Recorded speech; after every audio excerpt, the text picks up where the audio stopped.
PCOD, thyroid, mood swings, irregular periods आजकाल प्रत्येक दुसऱ्या महिलेला का बरं होतात याचं मूळ कारण आहे हार्मोनल इम्बॅलन्स आणि आपण रोज घेत असलेलं पॅकेट मिल्क आणि हे इम्बॅलन्सला सायलेंटली वाढवतंय। या दुधातील A1 बीटा कॅसिन आणि जास्त दूध मिळण्यासाठी गायींना दिले जाणारे हार्मोन्स ऑक्सिटोसिनचे इंजेक्शन, ज्यामुळे शरीरातील हार्मोन्स पूर्णपणे बिघडत आहेत। जर या समस्यामधून तुम्हाला कायमची सुटका हवी असेल तर सगळ्यात अगोदर पॅकेट मिल्क बंद करा।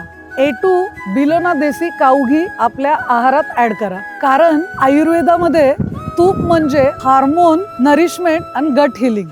जेव्हा गट सुधारेल तेव्हा हार्मोन्स ऑटोमॅटिकली बॅलन्स होऊ लागतील। गाईत्वग्राम काऊ विलेज मध्ये आम्ही प्युरिटीवर कॉम्प्रोमाइज करत नाही। नॅचरल केअर, देसी काऊच आणि बिलोना ट्रॅडिशनल मेथड हीच आमची स्ट्रेंथ आहे। तूप ऑर्डर करण्यासाठी कमेंट मध्ये घी असं टाईप करा।